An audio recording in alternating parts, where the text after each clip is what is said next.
ben yine üniversiteyle mukayese etmeden biraz Cumhuriyet sonrası medreselerimizde bir dini eğitim, dini ilimler kurumlarına dönüştükleri için ilahiyatlarımızın, imam hatiplerimizin, diyanetimizin ve medreselerimizin belki bir ortak iki tane sorununa değinerek sonuç ve öneriler bölümüne geçmeye çalışacağım.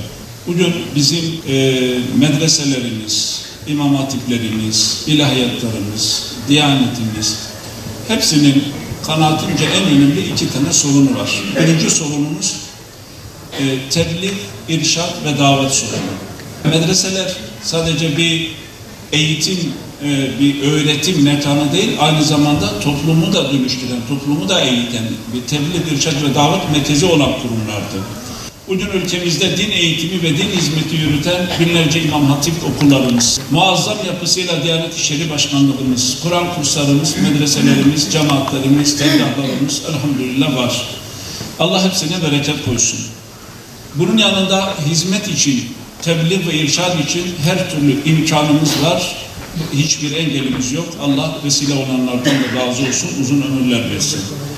Ama toplumsal dindarlığımız ve ahlakımız, ama gençlerimizin itikadi ve ahlaki sorunları, ama aile içi problemlerimiz ve sayamayacağımız birçok çıkmazımız gittikçe büyümekte ve işin içinden çıkılmaz bir hal almaktadır. Yani ilmi faaliyetlerimiz kurumlarımızın dışına taşmıyor, halka yansımıyor. İlim halk içindir, ilim amel ve irşad içindir anlayışı yerine ilim içindir gibi bir anlayışla bir kısır döngü içerisinde kalıyoruz. Belki yaptıklarımızla kendimizi mutlu ediyoruz. O zaman başta bu kurumların başındaki zevat olmak üzere her dertli ve sorumluluk sahibi zevatın, özellikle de ulemanın, hazirunun bir araya gelip biz nerede yanlış yapıyoruz, nerede eksik kalıyoruz, neler yapmalıyız, niye sadra şifa derde deva olamıyoruz gibi soruların cevabını aramalıdır. Kanaatim, bunun temel sebebi eğitim ve hizmet kurumlarımızda talebelere ve görevlilere dava şuuru ve bilinci, tebliğ ve irşad sorumluluğunun verilmemesi ve ideal sahibi şahsiyetleri mevcut edilememesidir. Bunun için de resmi veya sivil eğitim sistemimizin tüm kademelerindeki ders programı olarak din hizmeti yürüten resmi ve sivil kurumlarda da hizmet içi eğitim suretinde dava şuuru ve bilinci ile davet sorumluluğunun verilmesi bir zarurettir. Bunun yanında topyekun bir davet ve irşad seferberliğine de ihtiyacımız var. Bunu da başlatmak elzemdir. İkinci husus, bu kurumların eğitimdeki misyon ve vizyon sorunudur.